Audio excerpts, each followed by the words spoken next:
It's time for Screen Junkies Movie Fights. That's a great story, Rachel, but I'll pick that up later. You guys, welcome to Movie Fights. It is all happening. We have competitors colliding on a movie battlefield. A lot of excitement's going to go down. I'm Hal Rudnick. I am your host, and let's meet today's fighters. Now, if you tuned in expecting Mark Andraco, you're SOL. Mark ran into a little car trouble, and we can't wait to have him back soon. But we got a pretty good replacement in the form of Mr. Dan Murrell. Dan, what is up? I was literally the closest person nearby, and so I just shifted one over. I went from the seat to here. Yes. It'll be fun. It's a no prep fight, Hal. Hell It'll yeah. be a good time. I mean, if anyone could do it, it's you. I mean... But against this competition. Yes, I don't know. Very tough competition. We'll see. We are so excited to have this woman on the show. You've seen her just destroy in the Schmodown, and she is just a very knowledgeable movie, a cineast, a film lover. Welcome, Rachel Cushing. Thank you for having me, but I gotta say, there wasn't anybody closer than Dan Murrell. Really? Nobody in this entire office. It had to be Dan. Yeah. Thanks, guys. Thanks for throwing me in the deep end. Yeah, I mean, for your first one, Yeah, wouldn't you want to seriously. go up against the longest reigning movie know. fights champion It's- we've ever had? My hands are shaking, Hal, so we'll see how this goes. All right, maybe you're just playing possum. Maybe you're like Brer Rabbit and like throw me in the briar patch. Oh yeah. We'll see. Okay. Anything you want to plug, Rachel? Anything you want to tell us about? Schmodown. Dan considered the greatest of all time, and I'm gunning for that record myself. So I have a title match coming up, so hopefully you guys tune in to the movie trivia Schmodown for that at the end of the month. But other than that, I'm happy to be here at Screen Junkies. Awesome. Thanks for being here, Rachel. Yeah.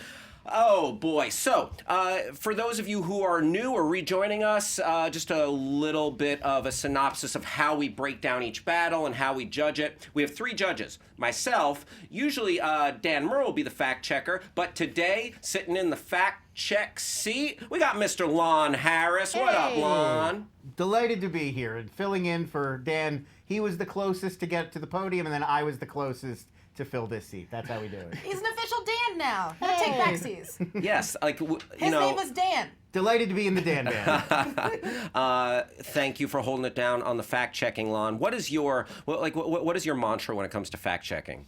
Hope that I don't have to do very much of it, because I really like to listen intently and get into the arguments, and then we get to the end of the arguments and I'm like, oh, I was supposed to be the one making sure everything was factual. It's a little stressful. It is stressful, but you can. I'm sure you can handle it. So Lon and I will be casting our votes, and then the third vote goes to you, and that will be delivered to us by the wonderful Danielle Radford. Danielle, what is up? What is up? So those of you, if you haven't been watching, the way that we've been working with the votes now is if you want to cast your vote, there is a poll. It is YouTube only, not on Twitter, YouTube only. And that poll shows up once both fighters have given their answers. That way there's like no spoilsies. If you don't see it and you've been watching, you can obviously either refresh or you can hit that iCard when it comes up, and it's on the upper right hand side of your screen. And that is where it's going to be. If you don't see it, drop down below, hit the annotations, just flick it off and on. The iCard should pop up, and you should be able to vote then. I will also be checking for all of your sick, dank memes. Oh, hell yes. As Halbert likes. And anything funny y'all have to say, any great observations, I will make fun of you because I love you. And that's how we train you to accept my love. Nice. Thank you, Danielle. Send Danielle nothing but love, and also send her photoshops, photo ops, dank memes. Dank memes. Exactly. Thank you, Lon and Danielle. So, without further ado, JTE, roll that package. Prepare to die. Ladies and gentlemen, No. it's main event time.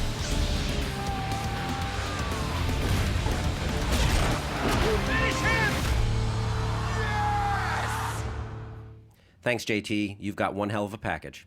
So, just to review how this works, we have 3 regular round questions. And then, after the 3 regular round questions, we go to a 4-question speed round. And it is any person's game at that point. If someone is up 3-0, there's 4 questions where you can make it up. Wow! What an event is in store for us today. All right, Dan, you ready for question number 1? Let's do it. Rachel, you feeling it? All right. All right, here we go. Question 1. What movie should inspire an anthology series? Wow, man, that is a tough question. But these 2 competitors have boiled it down. Dan, let's hear from you first. Well, I think what you have to look at the spirit of what they've been trying to do with like Cloverfield is different stories taking place in a similar universe that have some kind of a tying, a piece tying them all together, but can be distinct from each other. And I thought I would take one of the biggest hit movies from last year, which was It, which, if you know the book, is an extremely dense book that was condensed into a 4-hour TV miniseries that was condensed into the movie that we saw last year. One of the things that they had to leave out of the new movie, just because of time constraints, was the idea that Derry, this town where they live in, is, on a cyclical nature. Every time the monster reemerges, something terrible happens, and they delve very deeply into this in the book. There's a mob rub out. There's a factory explosion. And the idea that this town is kind of this sinister evil. It's inherently evil, and it resurfaces every almost 3 decades. I think you could have fun with that. I think there's a way to make a series of films and a series of stories that can be very distinct stylistically, that can be very distinct in the kinds of characters it has, and the kind of stories it tells, but that has these things, the town of Derry. You can track certain families, you can track certain people off across 2 or 3 different movies, that I think you could tie them all very neatly together into this kind of tapestry of the town. But, given the different eras, I think they could be different stylistically. And I think that's what you're going for with an anthology series. It's a common thread that you can have fun and have room to operate in. And I think that there's enough there in that mythology. You could go back 200, 300 years. You could go, 20 years or 40 years. I think you'd have some fun with that. And I think it'd be a fun series of movies. There we go. Stephen King's It. Rachel. Okay, well, I am also going to look to last year for my inspiration, and that is go big or go home. And that's the mantra I'm sticking to. And there was a movie that went real big. It swung for the fences. Arguably, it missed, but in the core level, there is a foundation here to build an anthology off of, and that is Luc Besson's Valerian and the City of a Thousand Planets. My common thread with this is setting. We're going to throw out all the terrible aspects of this movie. And believe me, there are terrible aspects about this movie. Dane DeHaan, gone. Cara Delevingne, gone. I don't get the hype around her. I really don't. One-dimensional villains, Clive Owen, and little CGI creatures that poop pearls, gone. Out the airlock. We don't need any of that. But we do have Alpha, which is literally called the City of a Thousand Planets. Might as well say that's a city of 1,000 stories. There is so many possibilities here, and it's not just possibilities in creatures and characters, it's possibilities in genre. You can have a horror movie set on one level with certain creatures. You can have a comedy. You could have a drama. You could have a political thriller. You could have an underworld pirate movie. There are so many possibilities and so many areas in which you can take risks, but it is all connected via this station, Alpha. And if they go well, you can even go beyond that with other planets. And what better place to set a universe than the universe? So I think that in terms of anthologies, you want the movies to be tied together in certain ways, but you want to be able to branch out and take risks in other ways. And my favorite parts of this movie was the world, was the creatures, was the imagination. There are so many possibilities here that it's the perfect foundation for an anthology. Wow, okay, 2 very different recent films. Fight it out, you guys. Well, my issue with Valerian would be that I almost feel like there's room for too much variance. I think that's kind of where Cloverfield has failed a little bit in the way that they're going, is they say like, oh, it's an anthology series, but the connective tissue behind them doesn't really make sense. And I think when you don't really coherently tie the movies together in any way, I think it's kind of like, well, why not just shed this burden of having to be part of a shared universe and just make a movie? Secondly, I think that we are so inundated right now with space fantasy. Guardians, it's the way that the MCU is going largely. Thor was out in space doing space fantasy. Obviously, Star Wars. I feel like it would be hard for a Valerian series to distinguish itself from what so many other movies are doing so well. So I think you're just kind of flooding the marketplace with a lot of movies that seem like the same. And then just from a practical standpoint, I just don't know if Valerian has the cachet to successfully launch something, because that first movie did leave a bad taste in a lot of people's mouths, and you're essentially jettisoning everything except for, the name, I guess. I wonder if audiences will even embrace something when they've already shunned what it came from. If you want to talk about oversaturation, horror films, there's more than enough horror films out there in terms of genre, and that's the problem with setting it in It, is that narrows the genre too much. You're basically talking Stephen King, which you're basically talking horror. Yeah, there's a little variation, and you're even talking about just a town. I don't think there's enough distinction there. You're talking about distinction with some characters and maybe eras, but that's it. I think that anthologies, like something like the MCU, are too tied together. What we want to see is something that gives more variety, more risk, more ideas, to be creative. That's what filmmaking's about. I don't think we should think about anthologies in narrow terms. I think we should think about them in much broader sense. And I think that they keep making space operas, and I'm not even saying all these films have to be space operas, because there is an audience for it. I'm the audience for it. I wanted to love Valerian. A lot of people did. So I'm saying take the bits that we did love and do something with those and make more people love it. I just think that Valerian was all surface, and when the movie even tried to scratch into the bottom of it at all, that's when it fell apart. It was all style, and but it was that's no what the substance. new movies can do, right? That's what I'm saying. I'm not saying this is a good movie. It's a good movie. This is not, but there are great elements to it, and I think setting is the best way to set up yourself for an anthology and for a variety of ideas. Let me ask you a specific question about Valerian. So if we jettison Cara Delevingne and Dane DeHaan and the rest of the cast, as you said, where do we get the foothold as the viewer? Get me more excited and fill me in a little bit more on the tie that binds. It's Alpha. It's this imaginary place. The best 4 minutes of this movie is the opening 4 minutes. It's the opening credits. And it is this series of meetings between different races, and the city of Alpha, this space station, grows and it gets bigger and more intricate, and you get more and more greetings, and you just get this great sense of story in an opening credit sequence about all of these imaginative races and people. And think about the stories you could tell about who they are, what they're doing, how they relate to each other. Tell family stories about that. Tell adventure stories about that. Tell horror stories about that. There's so many imaginative, great out-of-the-box ideas in that movie that are bright and colorful and interesting, and the movie didn't scratch below the surface, but other directors could. That's my pitch. Dan, let me throw a question at you. So what would make this anthology series of It different from, say, a series of horror movies like the Freddy Krueger movies or something like that with this recurring big bad character? Well, I mean, the problem with the Freddy Krueger movies is that they were so tied to one character, and I think that what gets lost when you look at the big picture of It is it becomes all about Pennywise. And when you look deeper down into the mythology that Stephen King builds, it's like Pennywise is the manifestation of this evil. But the town itself, its citizens, they don't see certain things. They're blind to certain things. There's things that they don't notice. And it's because over a period of centuries, this town has become just like a sinkhole for evil. And so I love these kind of overarching gothic tales that build a tapestry, that build a world out of, you see the background and what comes out of this thing. You see, it tells you very specific stories of these kids in these times and then these kids when they grow up. There were generations of kids, there were generations of citizens, there were generations and decades and eras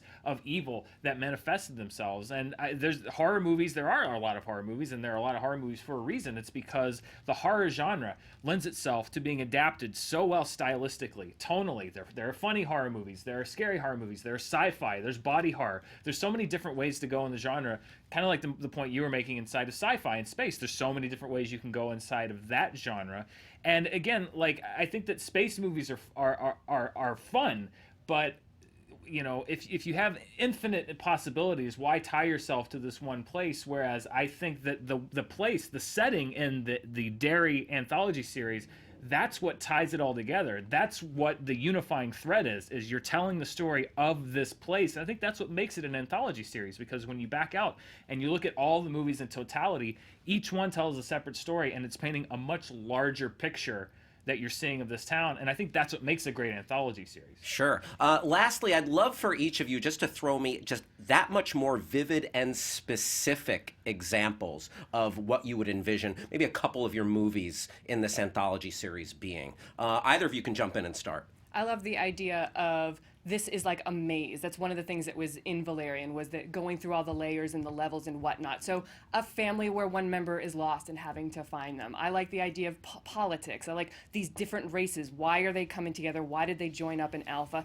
There have to be difference there. There's differences in class, so there's all kinds of dramatic stories you can tell with that. And then just fun space adventures. I mean, John Goodman voices a pirate. I mean, who doesn't want a pirate story set in space? We love that. That is definitely a different version, a different story within this city, which is the unifying aspect of this. It's still unified, but it's still broad at the same time. Gotcha. Dan, any specific? Well, there's one story that they tell that takes place back in the 1920s. It tells about this kind of outlaw gang that rides into town, and they're basically ambushed by the entire town and massacred. And essentially, it's the fact that, you know, this evil spirit manifested through Pennywise, who takes many different forms, is kind of leads the town toward this mob mentality that just results in this massacre. So I see like kind of a 1920s gangland movie. You follow this gang of outlaws. They roll into this town. Something crazy's going on. You see something going on with the populace. It's kind of a pod people type thing where, like, you know, they're the outlaws, but they keep getting these weird signs, these weird angles, and again, it's creepy, and it just builds bigger and bigger and bigger from this kind of what seems like a 20s crime story to this supernatural kind of what's bubbling underneath the surface, until you have this big kind of explosion at the end of this kind of unspeakable act of violence, and you get a picture of what's actually going on in this town.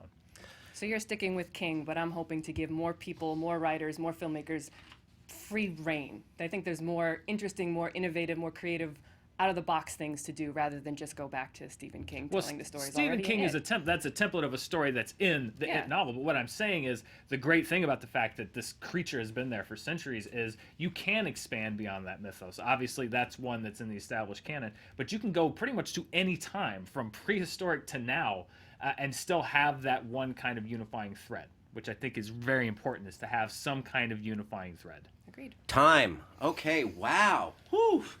What a barn burner that was right out of the gate. Wow. Oh, I hope it inspired a couple of dank memes. We'll get to that in a minute.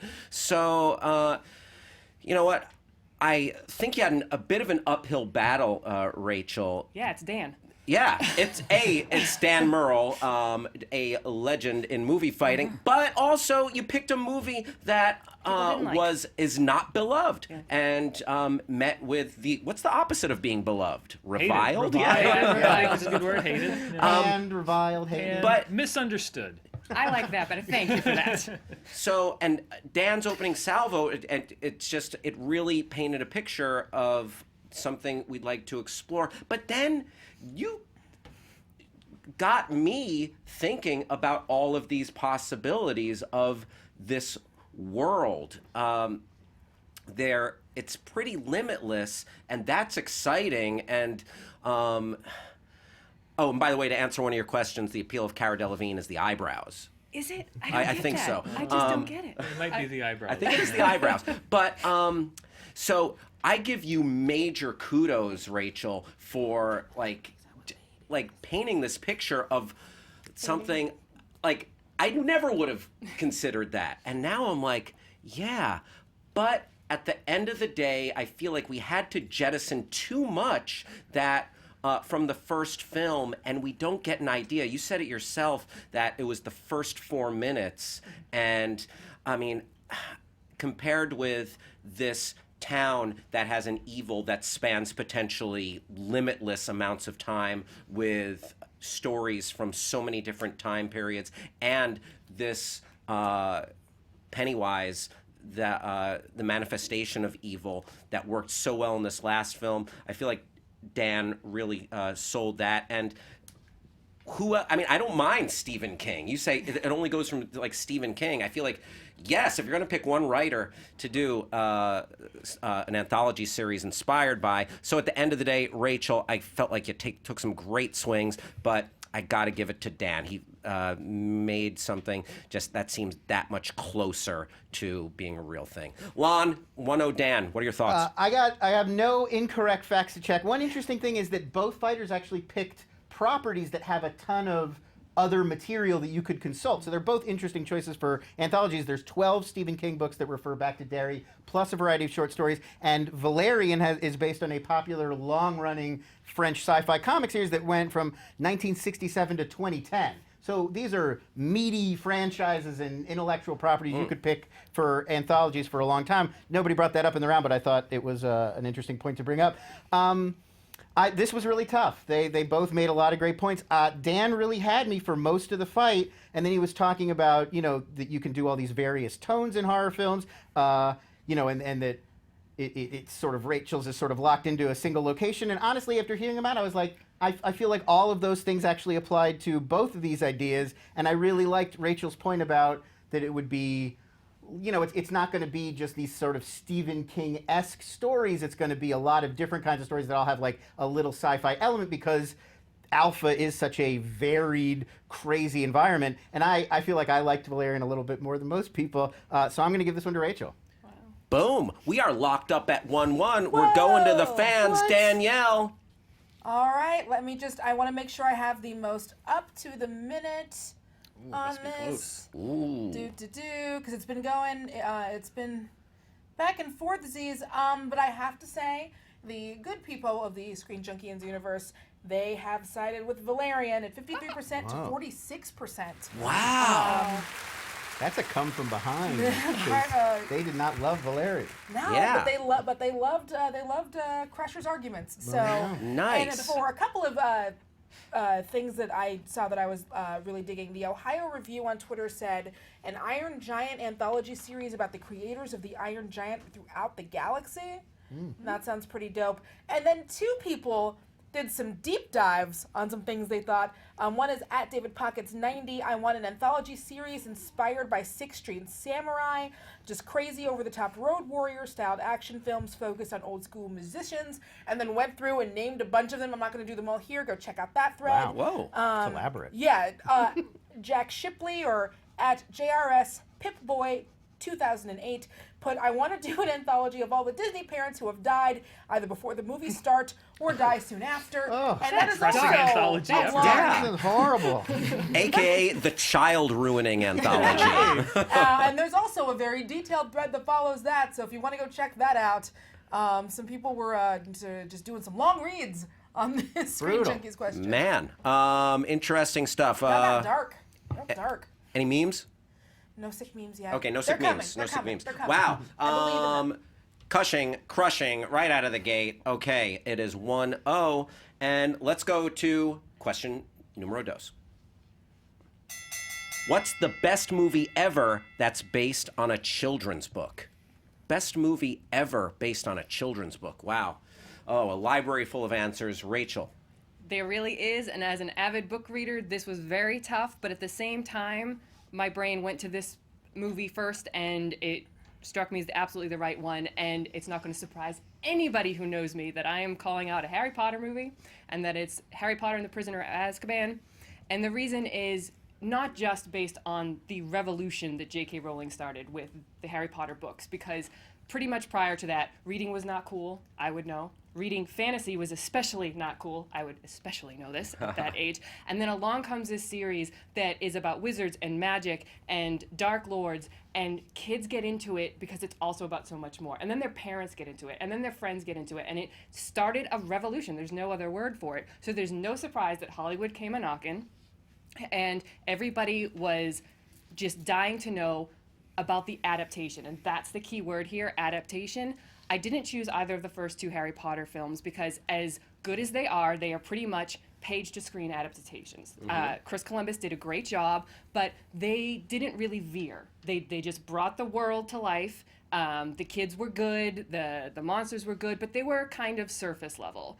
Then comes Alfonso Cuarn. And this movie, yes, it's the third movie. Yes, it builds on the first two, but it is a standalone movie because it takes a book and takes it to the next level. It is a true idea of an adaptation. It's not word for word. It's not plot point for plot point. This is a movie that takes all the things that make a movie, visuals, music, sound, acting, CGI, all of it, and puts it together and elevates the story and brings it to a life in a way that blew me away, blew millions of people away. It made $800 million worldwide, was second highest grossing film of that year, 2004, and it just proved to people, even not fantasy people, even not Harry Potter people. My dad had never read the books. He didn't see the first two movies. He saw this movie and was like, oh, I want to see more of this. So it does stand alone, too. It brought all the themes. It brought the fact that Harry Potter is a magical world, but that it is layered. It's a coming-of-age story. It's a story about friendship. It's a story about doing what's right, even when it's difficult.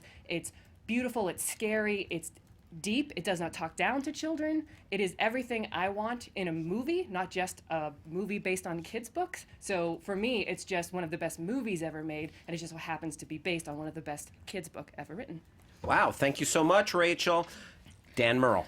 Yeah, there are a lot of choices, but similarly, there was one movie that jumped into my head instantly, and there was no other option for me, and that's The Wizard of Oz. One of the best movies ever made, period, end of sentence, turn the page, no more discussion. The Wizard of Oz made in 1939. It will turn, I believe, unless my math is wrong, 80 years old next year. It is still a standard. It is still a staple. It is still a must-see for anyone who's interested in film. It is a must-see for kids. It is a must-see for adults. And this is a movie that was made in 1939, but when you look at it, apart from a couple of model shots, has not aged a day because they got the setting right, they got the look right, the production design, the cinematography.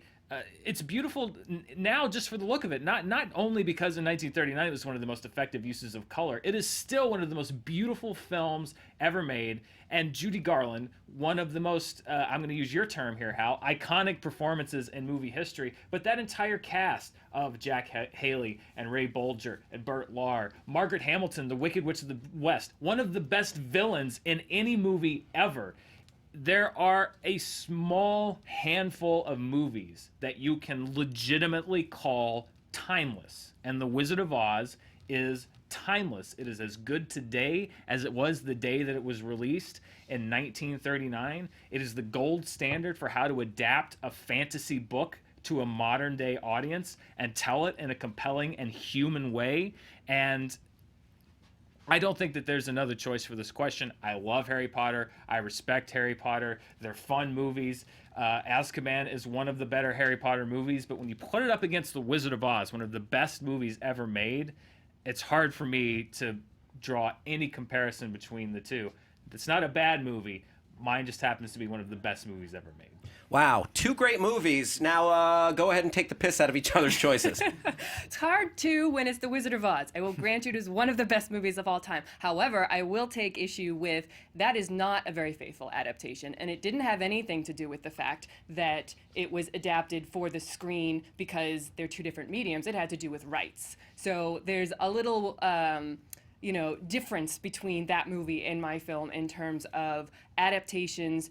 They had to do what they had to do based on what they had the rights to, whereas Steve Kloves and Cuarón did what they did because it was the right thing to do to make this the best film in the Harry Potter series, best children's adaptation movie of all time. It is far more than just fun. Honestly, what Harry Potter has done and what this film has done in terms of for reading, for filmmaking, for telling stories, coming of age stories, for telling stories where kids can relate to, even in a fantastical world. Yes, I love Dorothy, and there are lessons to be learned, and yes, Margaret Hamilton and the Wicked Witch of the West, but we got Voldemort, okay? We have Harry and Hermione. We have a much bigger cast, a much more sprawling story, even within just The Prisoner of Azkaban, and it's still giving you layers upon layers upon layers. And I would argue, as much as beloved as Wizard of Oz is, I think the Harry Potter movies do more for what you take away from the film. But The Wizard of Oz did what I think any adaptation in a cinematic sense strives to do, which was it didn't just live up to the source material, it transcended the source material. Prisoner of Azkaban will always be viewed as a good movie, but it's always going to be viewed also in the lens of the book. Was it as good as the book? Is it faithful to the book? It took the best parts of the book. It left out the worst parts of the book. It's always a comparison to J.K. Rowling's book. I think that Wizard of Oz took a well-known story and became the definitive version of that story. And when you're adapting a story to the screen, isn't that what you're shooting for? Isn't that what you want to do? Is to cinematically look at a story, take the best parts, take the parts that you know will work, adjust the parts that you think are going to make it a better movie, and that's what they did with Wizard of Oz. They wrote great music. No, the music's not in the book, but they wrote fantastic, ageless music. These are standards still today. They're viewed as some of the best musical moments ever captured on film. Again, Prisoner of Azkaban, I'm going to say Azkaban because I'm just going to get corrected ad nauseum. Prisoner of Azkaban is a great Harry Potter movie, but it's not even, I don't think, universally acknowledged as the best one. Personally, as a fan of the series, I like Goblet of Fire, I like Order of the Phoenix. I think Azkaban is good, but I also think that it gets a little bogged down at the end, and it's good, and I think it got a lot of credit for the fact that it was the first one to break the mold, because you're right, the first one and the second one wrote page to screen adaptations, and then this one came out and everyone's like, oh wow, okay, so you can add a little style to these things, and I think that's one of the reasons that it stands out so much. But again, I would not say that Harry Potter and the Prisoner of Azkaban is a classic. Is a timeless film. There's not enough time to have gone by, though. It's apples and oranges. Like, in 20 years, in 30 years, we very well could be saying that. And I would say that the chances are very good of saying that because of the iconic nature that story has already achieved in less than 20 years since she wrote the books and almost 14 years since the film came out. Give it time. I could guarantee you that would happen. Now, it's like I said, apples and oranges. Wizard of Oz has had the time, and it has stood the test of time. I'm not arguing that. But in terms of achievements, in terms of music, and it was nominated for Best Score at the Oscars, is nominated for Best Visual Effects. Gary Oldman is in this movie. There's so much about this that will absolutely stand the test of time, and I don't think it's fair to hold it's more a new movie against it in this argument. No worries either way, but you brought up something regarding The Wizard of Oz being unfaithful to its book, and they were dealing with the rights issues. Are you able to elaborate on that? There's just certain things like it's ruby slippers in the movie, it's silver shoes in the books. There's certain characters that don't show up in the movie, certain order of things that happen. It's a series of books by L. Frank Baum, and they are wonderful books, and there's been other adaptations that have been a little bit more faithful. But in terms of what I'm saying is the filmmakers and the writers at that time, were making decisions outside of their control in terms of rights, and made a movie as close as they could and called it The Wizard of Oz, based on what they had the ability to work with. Whereas I think it's more impressive when you have the source material and you have the author working with you and you're making the creative decisions as to, I am choosing not to use this, or I'm choosing to change this or use that because it's the best way to tell this story via film versus via the But page. I've never heard anybody say when they watch The Wizard of Oz, like, oh man, if they'd only used that weird porcelain breaking doll person from the books. But I'm the kid that read those books.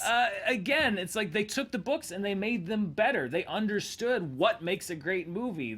Let's make them red. Why red? They look better than silver, I guess. It's this idea of like, just because it's not a straight adaptation, that shouldn't be knocked against my movie. Just like, they knocked stuff out of Prisoner of Azkaban. They knocked a bunch of stuff out of that movie. They changed that's every book adaptation changes stuff. And I'm not holding the fact that it's new against it. I'm not saying like Harry Potter and the Prisoner of Azkaban, will be forgotten in 30 years. I'm not going to say that. I do think that Harry Potter and the Prisoner of Azkaban will be remembered as part of a series of great movies. I don't know if that particular movie is going to be universally and widely acclaimed as the one that stands out from the pack, bar none. I think there are too many other movies in that series that people enjoy. I think people are going to see the series in the totality. And again, I have a very hard time believing that forget Harry Potter, what other adaptation of a children's book has stood the test of time the way that The Wizard of Oz has as one of the maybe 10 best movies ever made? And it's not just me saying that. It's numerous critics lists, the AFI, so many other people. Can you respond to that? The that claim that that question, why does Azkaban stand out over the rest of the Harry Potter films? I mean, I already think it does. If you look on Rotten Tomatoes, it's the second highest percentage, and the only one that's higher is Deathly Hallows Part 2, and that's unfair because it's a Part 2. It's 2 movies make the one.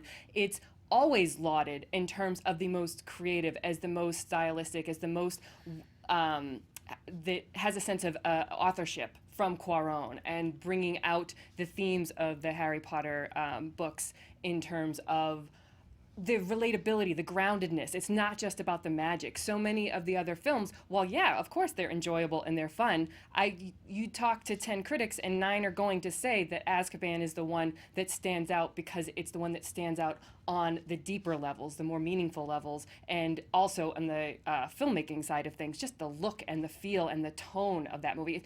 You experience those books when you read it, and that's the one Harry Potter film above the rest of them where you get the same experience watching it. Okay, I've got one more question for both of you guys. You're both babysitting a real bratty piece of crap. Oh, just this kid.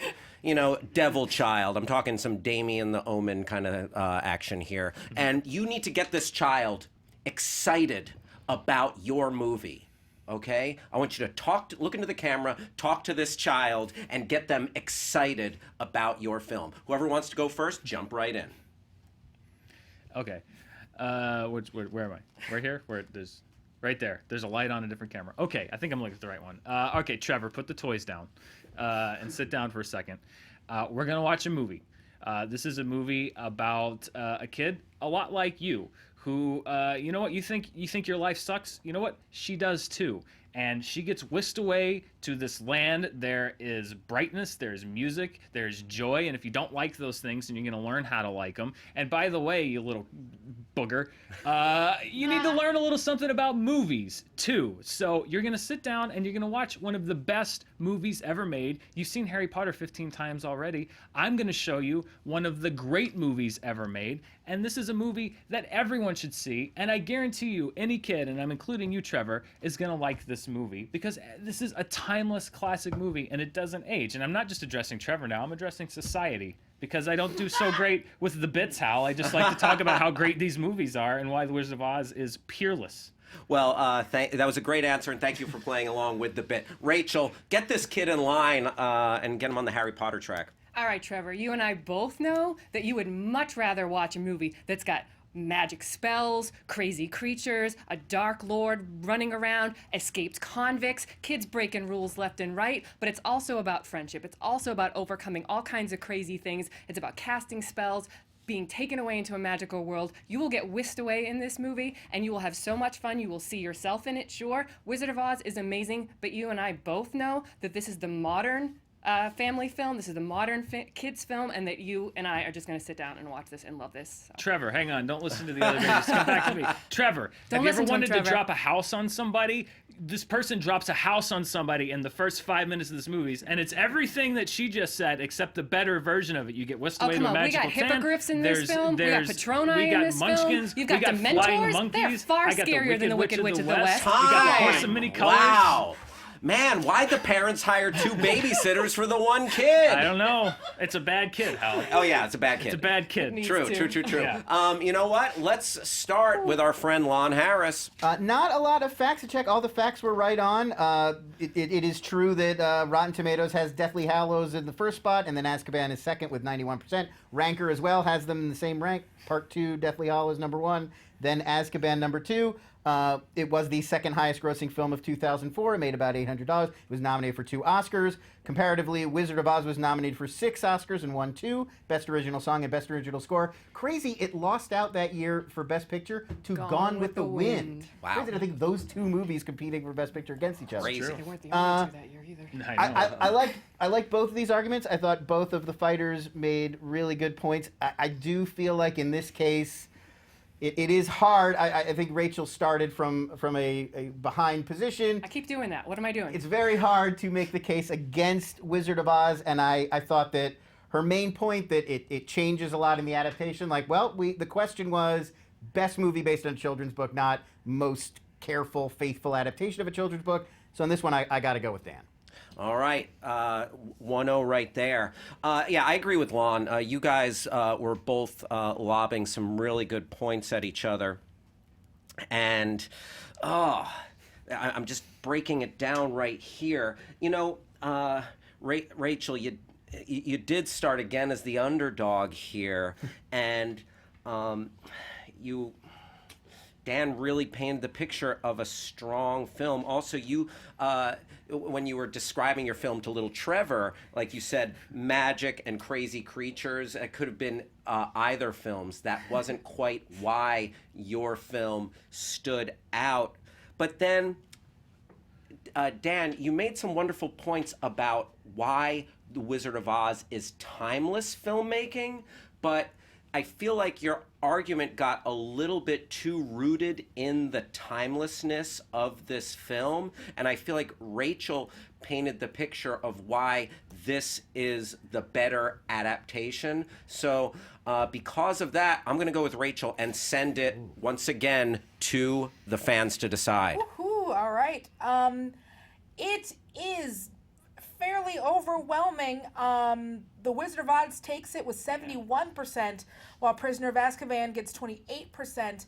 Some of the things I noticed from looking at the chat, a lot of love for Narnia, a lot of love for Paddington, so much love for Willy Wonka, a lot of sexy gifs of Carrie Elways and Princess Bride. Thank you, I will take them all day. Apparently people in the chat are like having side bets, which I do not endorse, but I will read. Can we get in on that? Is there an illegal underground movie fights betting ring? No. Does it count if it's in pounds? Yes, can we get movie fights on FanDuel or?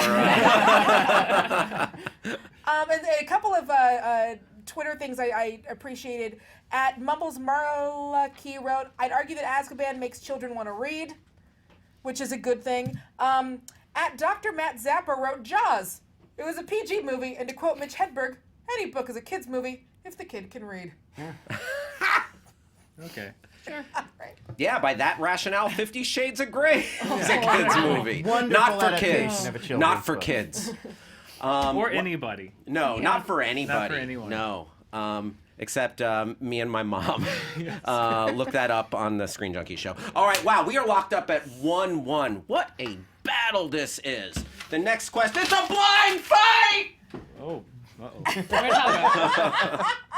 Nowhere to run over there. Oh, yeah. Nowhere to Very limited running room. This is so exciting. Okay, so what we're going to do, I've got a hat full of directors. Okay. Each of you are going to pick a director. No look. Okay. Should we look now or no? Yes, go ahead and look. Rachel, who did you get? Joel Schumacher. Joel Schumacher. Dan? M. Night Shyamalan. Wow. Schumacher. Shyamalan. Holy shnikes. Okay. The question is, what director who still hasn't gotten a shot should get their own Star Wars trilogy? What director who still hasn't gotten a shot should get their own Star Wars trilogy? It's round number 3. Dan Murrell, you are going first. Rachel, you will go second. Dan, have at it.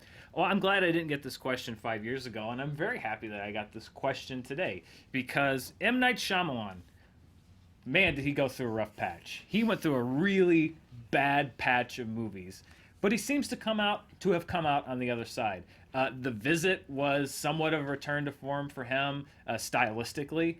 Split was a huge hit and reinvigorated a shared universe that people didn't even know existed. He was able to pull off one of the great surprises of quite some time in connecting those two movies to this unbreakable universe, which he is now developing. So what better time to let M. Night kind of have this cinematic rebirth than to allow him to bring his talent as a filmmaker, that we know that he is capable of great style, of great vision as a filmmaker if his worst impulses are not allowed to run free. And guess what? You're going to be working for Kathleen Kennedy and Disney, the place where bad impulses go to die. He will be under the shepherding of a creative team, and I think what you're going to get is a Star Wars trilogy that allows the best of M. Night Shyamalan to shine through, though the promise that we saw in movies like Signs and The Sixth Sense, and even stylistically in some of his bombs. I will say that for all of the terrible dialogue in After Earth, look at just the sci-fi setting and the visuals and the world that he created there. If you watch it on mute, man, that is a hell of a movie. And I think that this is a good time in his career to allow him to come out of this bad patch and really develop something interesting and unique. And I think that's what he can do with Star Wars. Thanks, Dan. Rachel Cushing. I think the thing that gets lost a lot of times when talking about Star Wars is that it is a family fun franchise. And I gotta say, Joel Schumacher taking this family fun franchise on is a match made in heaven. This is the guy that gave us The Lost Boys. This is the guy that gave us Flatliners. He's got a sci-fi bent. He can bring that to the table. This is also the guy that's done great dramatic fare. The Client. This guy's worked with Oscar-winning performers and actors. They can bring those people to the table. I think that if we're talking about resurgences here, that it is definitely the time for Joel Schumacher. Yes, he's had a few misses, just like Mr. Shyamalan. We've had the Batman universe, but hey, I got a weak spot for Batman Forever, and I think there's a lot of good stuff in there, and I think a lot of that fits with the Star Wars universe, and that this is the time for Star Wars to come back to the whole family and be that franchise that it was intended to be, and has gone a little off track here and there, and Joel Schumacher is absolutely the person to bring all these elements back together. Wow, all right. Unsheath those lightsabers and clash. Do you know who else made the exact same argument that you just made about Joel Schumacher? Warner Brothers. When they handed Batman to him, they said, we're tired of all this adult stuff and we want to give this back to the families and sell toys. And what happened? Joel Schumacher did what the Joker and Catwoman and the Penguin and the Riddler and Two-Face were not able to do, and he killed Batman. He killed him dead. He killed him so dead, Christopher Nolan had to come back and rebirth him. I don't want to give Joel Schumacher the keys to another franchise and tell him, make it for the kids. We've seen where that road leads, and I'm not ready for Neon Coruscant and the Millennium Falcon going under big statues of shirtless dudes holding planets on their shoulders. I don't need it. I've seen it. I've been there. He has done some good work. That was 30 years ago. That was 20 years ago at best. M. Night Shyamalan is a guy who, yes, has also done some bad work, but he is in a career resurgence, and Joel Schumacher... One movie is not a career resurgence. I will just put that out there. All it takes would be one movie for Joel Schumacher to be in the same exact place. You said it Phone yourself. booth? There Where are is it? movies that you cannot watch. They're that bad with Shyamalan. They can say it about both of them. You can say the resurgence aspect for both of them. So let's get on the same page with all of that. Where's Joel Schumacher's resurgence? Batman and Robin was in what, 1997? One movie ahead does not guarantee a Star Wars trilogy. It's been 20 years. Where is good Joel Schumacher? Where's he coming from? Where is he? It's in him. I believe that it's in him. I know that it's in M. Night Shyamalan because we're watching it happen. We're watching it happen before our very eyes. Split's overrated. Just saying.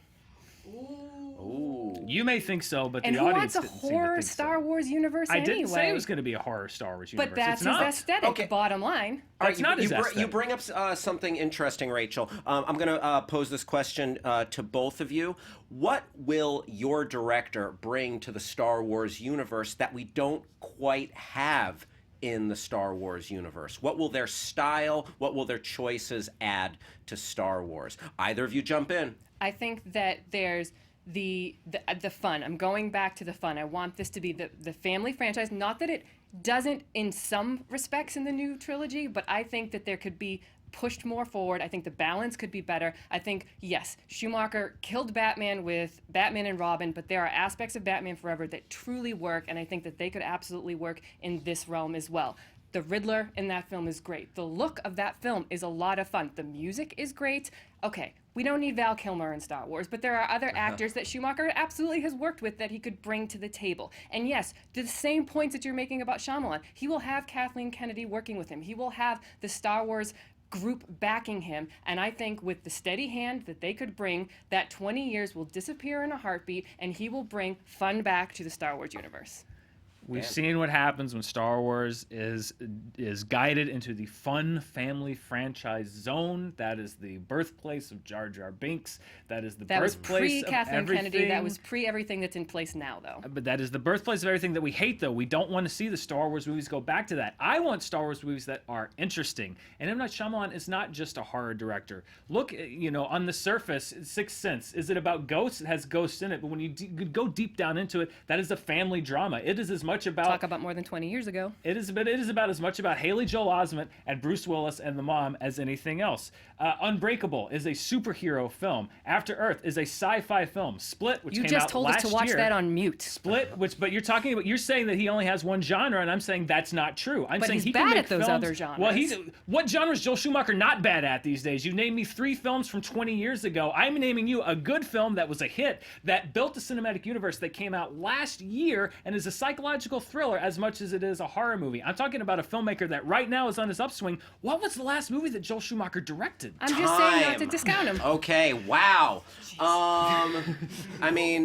Kudos to both of you. I mean, you spun gold out of garbage with some of those arguments. But at the end of the day, I felt like Dan dealt you a fatal blow with that Warner Brothers Batman killing rant. I mean, that was unrecoverable. I give this third argument to Dan. Lon? Well, I thought it was a little closer than you did. Yeah. That was. I mean, it is only 8 years between Batman and Robin and Batman Begins. A point I sort of had hoped Rachel would bring up that we didn't hear, but I don't know if that's necessarily killing the character. I liked a lot of the points that Rachel got in. I do think Batman Forever looks cool and has a great soundtrack. I do think Sixth Sense is a horror movie, but I will say to add a fact, the last film that Joel Schumacher directed, it was called Trespass. It's from 2011. It's not good. But he has also made, he did direct a few House of Cards episodes, so a little, half of one, some of the other. Ultimately, though, I do think that Dan made the stronger case for why Shyamalan would be a good fit right now at this moment in his career, so I do have to give this one to Dan. Dan takes the round. Danielle, take us to the internet.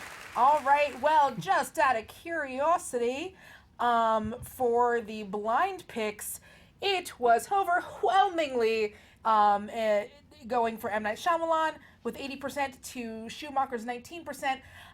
Unfortunately, y'all did hear me. I think a bunch of people, when Dan was talking about the Schumacher Star Wars, a bunch of people thought they heard me say, "Oh, sell it," and instead I was like, "You sold me." Was what I actually said. Y'all know how I feel about Batman Forever. Y'all would be so mad if I was in that. Well, she was sitting over here, everything they would say, like, well, yeah, that sounds good. Yeah, that's I'd actually, like to see that. Yes, this is everything that I want. Please keep going. Nightmare Factory. Crusher, your split opinion really split the chat. Yeah. I thought that was going to happen. It did. Wow. It really It's a controversial one. And going over to Twitter, we had at JPEG1098 said, "What about a Star Wars trilogy directed by Martin Scorsese?" With a little dank GIF to accompany it, which seemed fun. Nice. And then you could have, like, De Niro bringing DiCaprio to the dark side. That was exactly the GIF. Whoa! Go check it out. And then at NolanDean27, going back to our last round, sent me, "Hey Danielle, meet Trevor." And it's just like, I believe that's from Problem Child. That is definitely, it is definitely the Problem Child in his little devil costume. Yeah. Awesome. So, just, I like it. Keeping it in theme. It's Very hashtag dank memes. It is also, hashtagged so. also dank memes. Yeah. Thank you, Danielle. And Rachel, again, you made a valiant effort, but I would have brought up Last Airbender. M. Night Shyamalan killed a potential huge franchise there. But I did love that she went Lost Boys and Flatliners. Great pulls. Probably yes, the top two absolutely. genres. Lost Boys, classic. If you've not seen Lost Boys, check it out. By the way, you should check out the speed round, which is about to happen right now. So it is 2-1 Dan. Okay? But it is anybody's ball game. We have 4 speed round questions. The first person to get 4 points, 4 answers awarded to them, takes the game. We have 4 questions here. Dan is up 2-1. And again, the speed round works thusly. I ask the question. The first person to answer will go first. They will each get 20 seconds each. 20 seconds, 20 seconds, and then 10-second rebuttals. Rachel, are you ready? Okay. Dan, you feeling it? Let's do this. Let's do this. Question number 1. Who would be a better fictional character than Lobo for Michael Bay to adapt?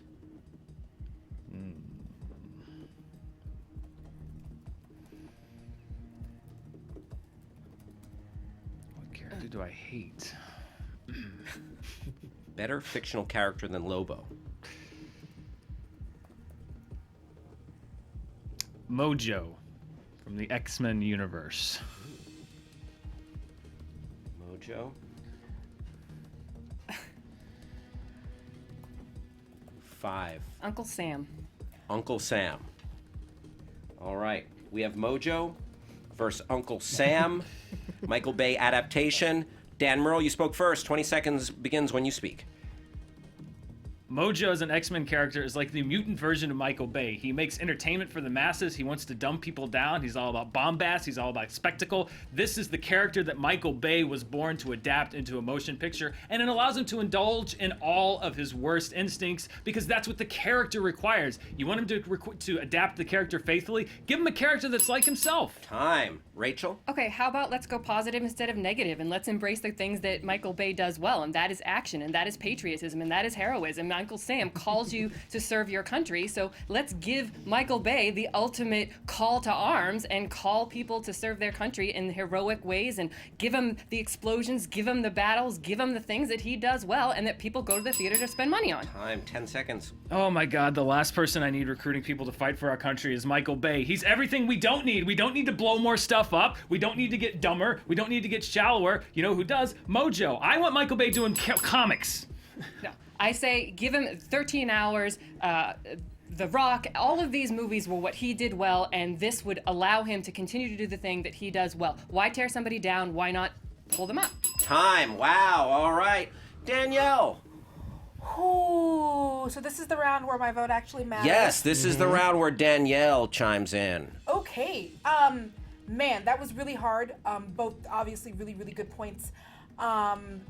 As much as I appreciate Uncle Sam, and I think my brain went to one of the many comic book adaptations of Uncle Sam immediately before you took it to a recruitment technique, I want to see Mojo on screen so bad. And I do think that if anyone could do Mojo's kind of version of Crash TV, Mojo was the person who did X-Men Babies.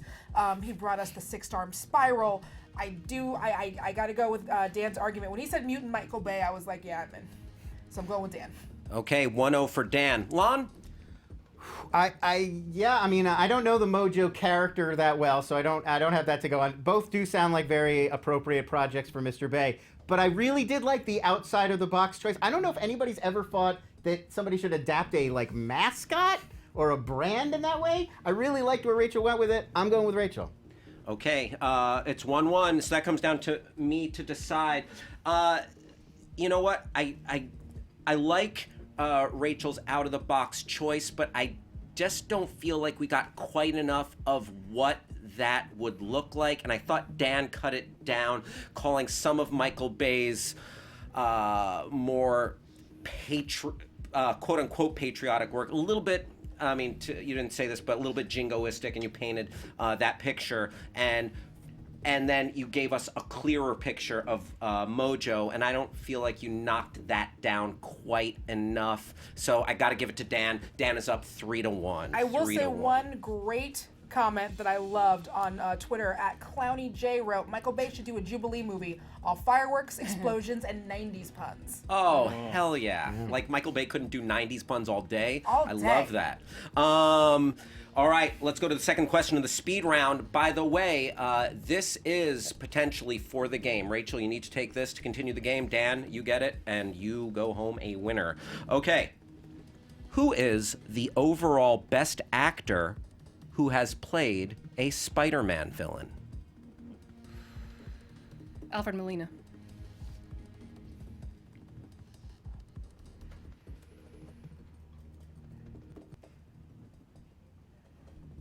Thinking of all the Spider-Man movies in my head.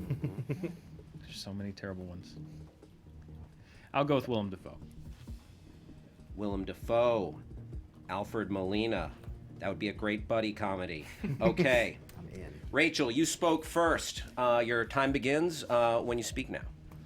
Raimi's Spider-Man 2. That's all you need to say. It's the best Spider-Man movie out there. There's no question. You have a villain who doesn't see himself as the villain. That is the best kind of villain there is. Alfred Molina is top-notch, award-worthy actor. He takes that character. He is subsumed by the AI in the arms, and he's got to come full circle. He's the perfect antithesis to Peter because they're both scientists. Time.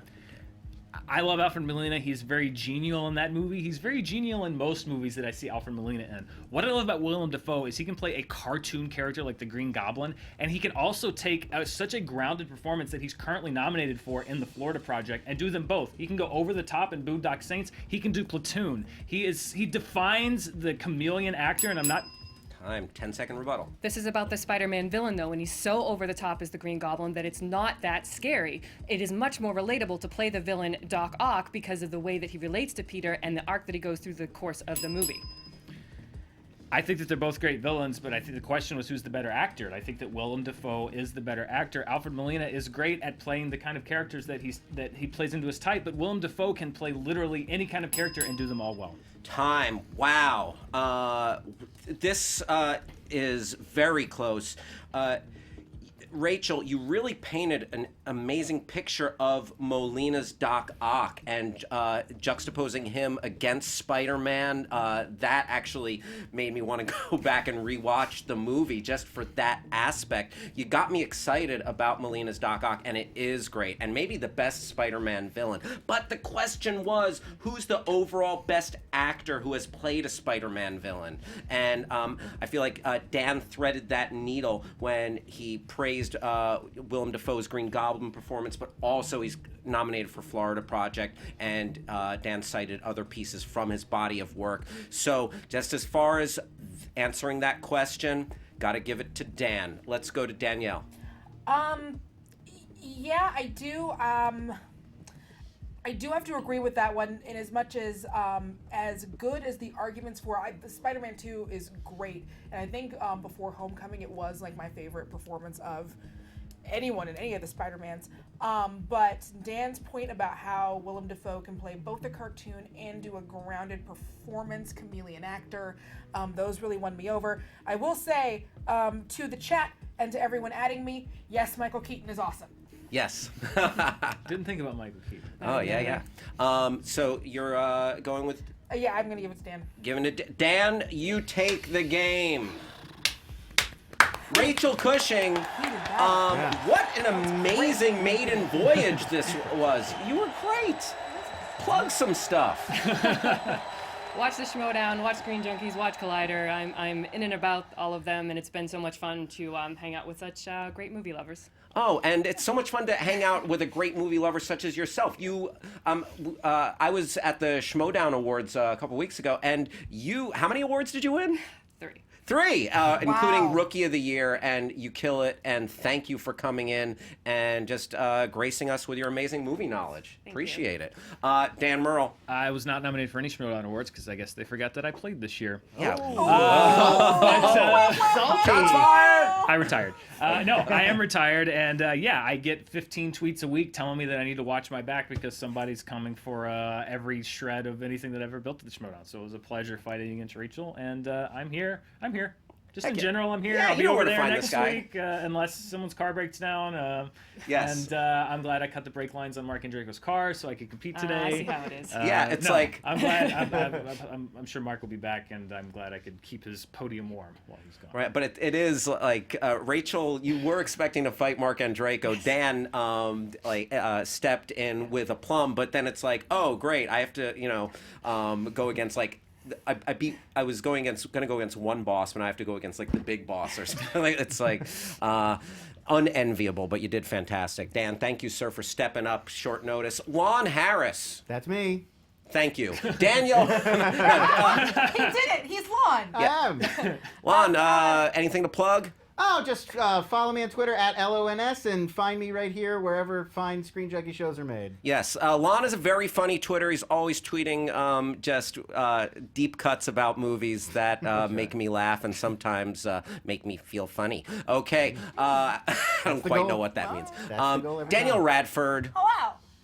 Yeah, this was a fantastic fight. I cannot wait to have the Crusher back. I'm super excited. I believe, this is the first time that I don't know if you did movie fights previously. I know this is a long history, but this was a fantastic first fight. Really amazing. Can't wait to have you back. And you guys can just find me. You guys know where to find me. You literally find me all throughout the show. Find me there. Hell yeah. And I'm Hal Rudnick. Hit me up on Twitter and Instagram for that dank shit. And I want to thank JTE. I want to thank Max in the booth. Billy, hope you're having a great honeymoon. Bye-bye, everybody.